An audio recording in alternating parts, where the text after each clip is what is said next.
This is RTV6 News at 11, working for you. RTV6 is keeping you informed as we deal with the coronavirus outbreak and its impact on central Indiana. Thanks for joining us. I'm Nicole Griffin. As of tonight, 116 Hoosiers have died from COVID-19. The Indiana State Department of Health says we now have more than 3,900 confirmed cases. More than 19,000 people have been tested so far. The health department also says the number of people who have died from the coronavirus equals the most recent total released from the 2019-20 flu season, in which 116 deaths have been recorded.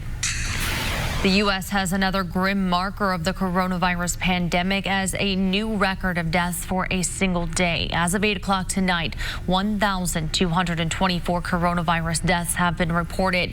The record had been nearly 1,100, and that was just on Friday.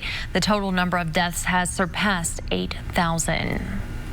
Today, despite some pushback from customers and employees, Lowe's started its Black Friday sale. People who reached out to RTV6 are concerned this will draw crowds into the store during the pandemic. A spokesman for Lowe's tells RTV6 affordability matters now more than ever. And while some retailers have taken steps to eliminate value pricing, they recognize the importance to continuing to offer value to customers in this time of economic uncertainty. An employee we talked to says they are concerned about their health and safety because people look forward to this sale as it is the first of the season. And at a time when we should all be social distancing and staying at home, the sale is not discouraging people from coming into the store. We talked to customers today about how they are feeling. I think the COVID-19 is pathetic. I mean, everybody's stuck in their house. A lot of people is out of jobs. I feel bad for our economy right now because a lot of people's not working, no money coming in. Another customer we spoke with said they were unaware of the sale, but didn't think it was the best idea to have it right now. No, I wouldn't be running no sale or anything that would entice people to come out. That's not a good idea. I mean, I have respiratory issues myself, and my lady is she works in the healthcare department where they've actually had deaths. The night before last, she had to clean up a man that passed due to the coronavirus. And it's real. The employee we spoke with did not want to be identified due to fears of losing their job, but said they are now in quarantine at home with symptoms of COVID-19. Lowe's says it does have the ability to limit customer capacity in high trafficked areas. In a statement we received, a spokesman says they are encouraging customers to practice safe social distancing. They can also buy online, pick up in stores, use curbside loading or at-home delivery. Meijer is taking a different approach by suspending weekly ad sales starting on April 12th. In addition, store employees will now be monitoring the number of shoppers inside all of the stores. They are also asking customers to limit the number of people coming inside at one time. The chain is the latest store to also now install plexiglass shields at all checkout lanes, and employees will now be subject to daily health screenings and temperature checks when they arrive at work. In the midst of the coronavirus health crisis, RTV6 is putting the focus through our We're Open Indy initiative on businesses that are still serving the community during the pandemic. As one could imagine, opening a new shop during this time is especially difficult. Tonight, our Troy Washington is in Carmel talking with owners of a business that got its start in the middle of the state trying to slow the spread of COVID-19. On a whim, Rachel Priddy decided she wouldn't return to corporate America after finishing maternity leave. Instead, she'd open a coffee shop. She made that decision a little more than a year ago. We officially were open for business on March 19th. The day after Rose and Lois got the green light to move out of their coffee truck into their new Carmel shop, Governor Holcomb stopped restaurants from allowing dine-in customers. It's really inspiring to attend the small restaurant owner meeting that the Song family hosted. Determined to rise regardless of the pandemic, the cafe focused on what they can offer customers during this time. Once I understood that, hey, we have access to fresh food and we have access to things that aren't even on the grocery store shelves right now, and we're just going to do everything we can to keep our doors open to get fresh food to people and hopefully be uplifting to them. It's not the typical grand opening protocol. The restaurant relies on deliveries and the customers coming through the drive-thru right now. But this family-owned business sees a bigger picture. We opened the business because we care about people. In fact, we're throwing in extra snacks and things like that when we can, but having people who, are putting in orders for these hospitals. We just partnered with a realtor, the Mitchell Group, and they are giving us a large amount to do a donation of food and cold brew growlers and ice cream to the staff at Community North. Customers aren't getting the chance to dine in with them just yet, but the coffee shop is already making a difference in the community. Going to the hospitals and being able to support truly the heroes among us. Working for you in Carmel, Troy Washington, RTV6. Troy, thank you. And right now on the RTV6 News app and the IndyChannel.com, we do have an entire list of businesses that are open and need your support. If you want your business featured for We're Open Indy, just email us at workingforyou@RTV6.com. A Fishers woman who received her care for her H1N1 diagnosis years ago is now working to give back and support the healthcare workers she says saved her life. Tracy Pendlum tells us, like many COVID-19 patients, she was placed on a ventilator with respiratory failure. She says the staff at Community North did so much for her physical and mental health. She wanted to do something for them as they work through the pandemic. She heard they often don't have time to sit down for a full meal, so Pendlum started collecting pre-packaged snacks they could eat on the go. She tells us people in the neighborhood also started donating, and she was able to give a nurse a car full size of snacks to sanitize and bring into the hospital. Hope is to make it big enough where maybe we've got so much that we can spread it out to some of the other hospitals. And maybe somebody will see this and be inspired and do it, on the west side for St. Vincent or Carmel. People are also dropping off letters of encouragement to be delivered with those snacks. Another example of Hoosiers working together to help neighbors impacted by the COVID-19 outbreak. Second Harvest Food Bank today hosted another tailgate food distribution event. Organizers welcomed everyone who needed the food. All they had to do was drive up and load up, and they got pizza, pop, and other goodies. Second Harvest could always use your help. If you would like to donate or volunteer, give them a call at 800-866-0882.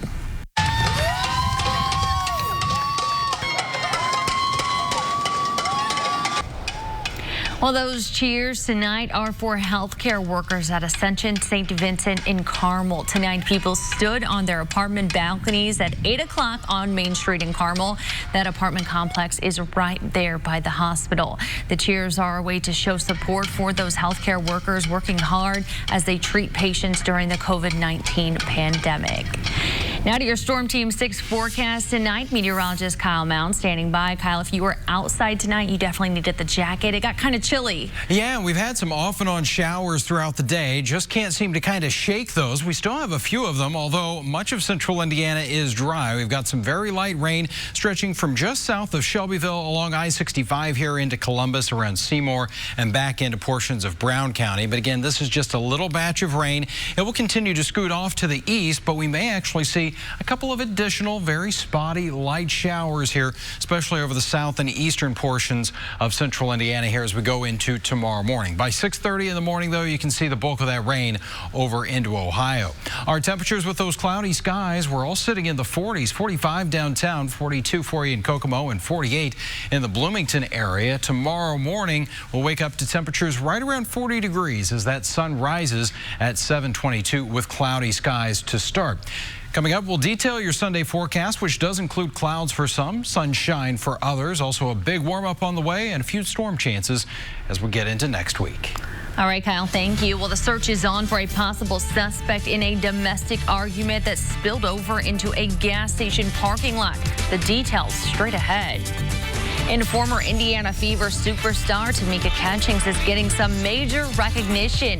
Her newest honor and why it puts her in the company of basketball greats like Kobe Bryant. RTV6, working for you. This is RTV6 News at 11, working for you. Metro police are investigating a shooting that left a woman critically injured. In just a short time ago, they released a photo of a man that they want to question in this case. If you've seen 26-year-old Tyree Henning in the last few hours, investigators want to hear from you. They want to ask Henning about the shooting that happened just after 1 o'clock this afternoon at the Circle K gas station in the 2100 block of North Shadeland. Witnesses say a man shot a woman driving a silver minivan. They believe the shooting stemmed from a domestic dispute. They say the shooter fled the scene before they arrived and then crashed his vehicle in the 2100 block of North Arlington Avenue. Again, if you have any information on Tyree Henning, call Metro Police. Tonight, we remember an historic moment in Indianapolis history when Robert F. Kennedy helped bring the city together after tragedy. Today marks 52 years since the assassination of Dr. Martin Luther King Jr.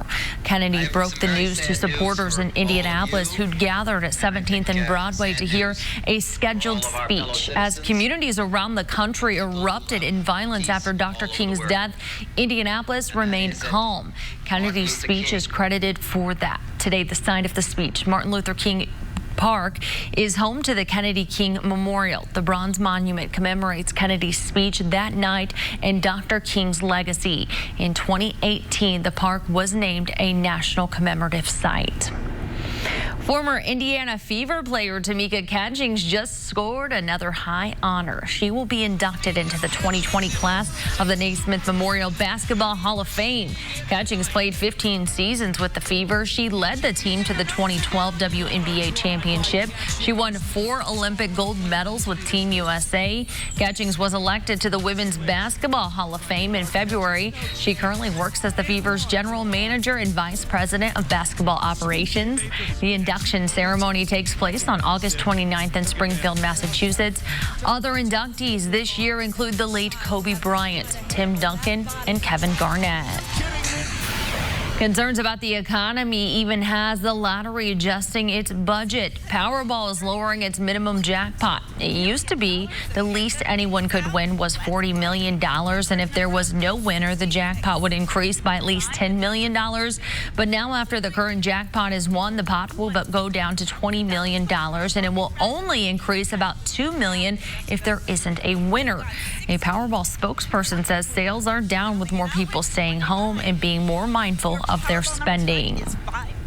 You'll have about 500 new reasons not to leave the house this weekend. HBO is making 500 hours of programming free for anyone through the end of April.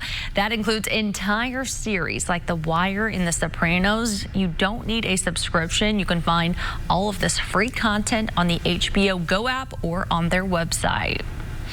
With the stress of the coronavirus pandemic, many people are turning to faith. And for worshipers in one congregation, it's a chance to meet a growing need. Meanwhile, at another church, members are attending services just like an old drive-in movie. Let's go. We are able to give back, doing a food drive. They can come around.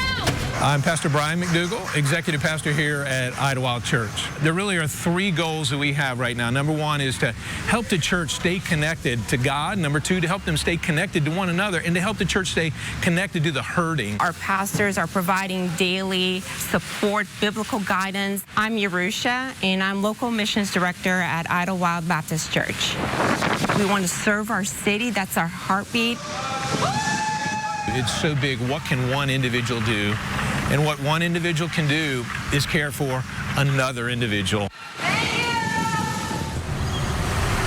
We look forward to coming to church every Sunday, and we can't go inside, so we're going to come outside and still go to church. Good morning, good morning. Some people are just kind of think, well, man, how hokey is that? But it's really proven to be just a perfect opportunity for people right now with this virus going around. How are you doing? Good. Hi, I'm Steve Kiefer. I'm the senior pastor here at New Beginnings Christian Church.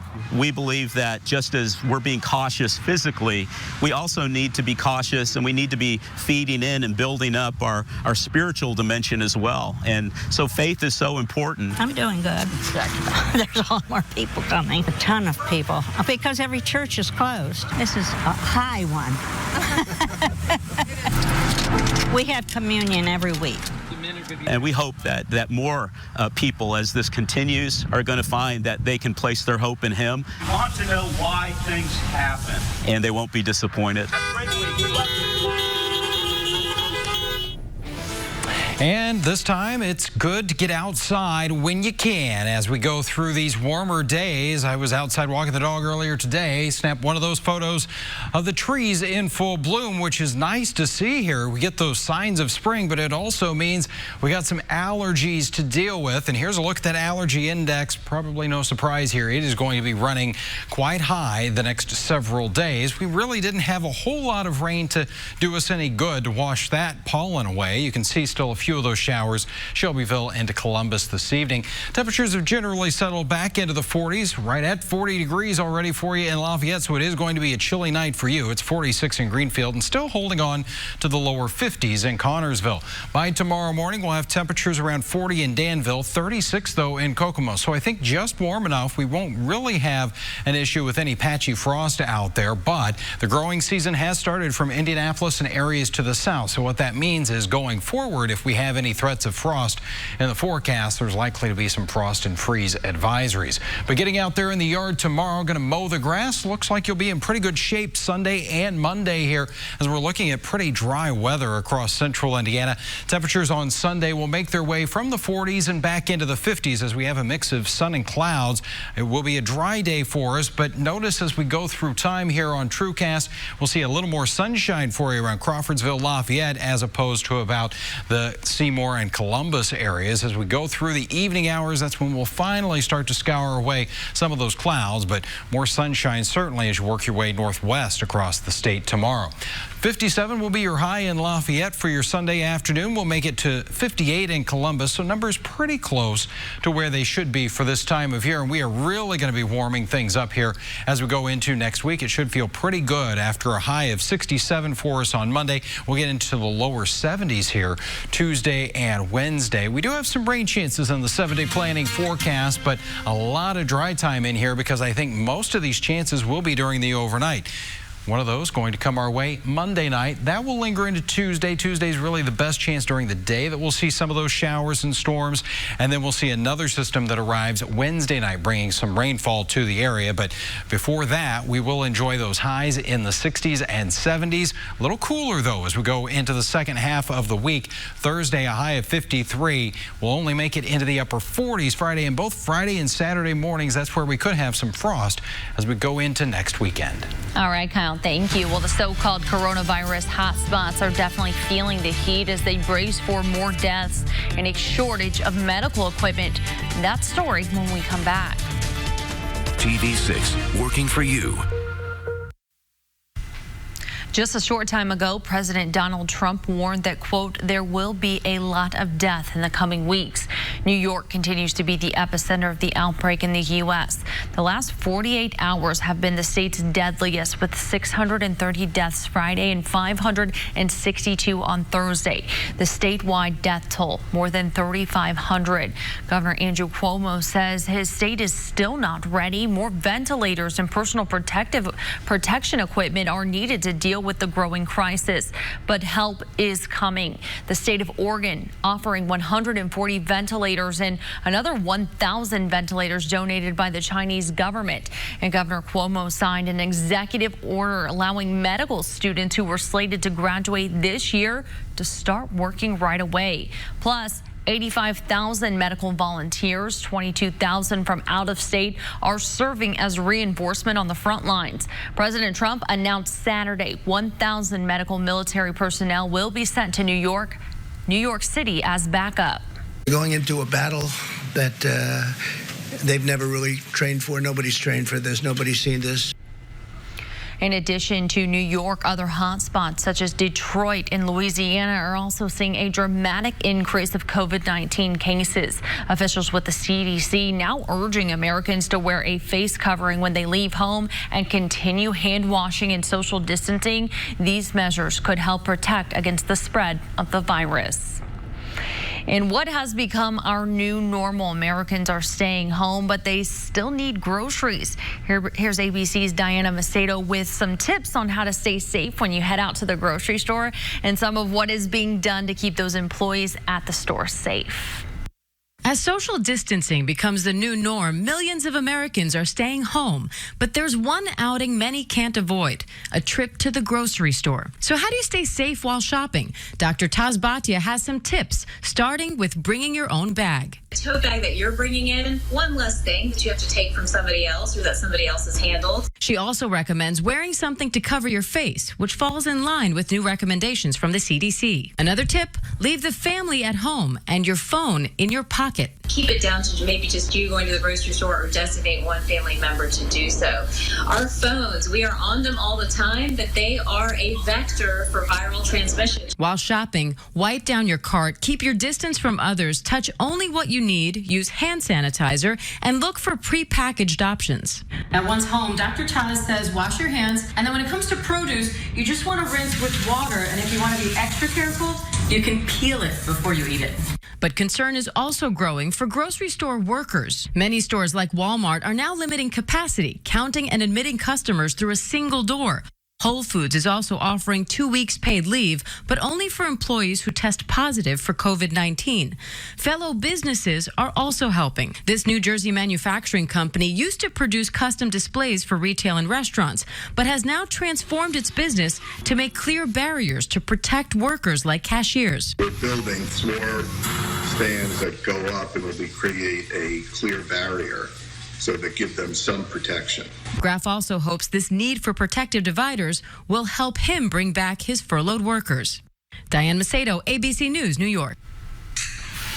And many of you have been wondering, how long can coronavirus live on surfaces? The Journal of Hospital Infection from the Healthcare Infection Society breaks it down for us. They say COVID-19 can live on glass for 4 days, on steel for 48 hours, on plastic for 5 days, on aluminum for 2 to 8 hours, on paper for 4 to 5 days, on surgical gloves for 8 hours, and on wood for 4 days. And right now we have everything that you need to know about COVID-19 in Indiana up on our website, theindychannel.com. You can find the latest numbers, the changes happening in all of our lives, and the resources to help you get through this unprecedented situation. Again, that is up right now on theindychannel.com. We'll be right back.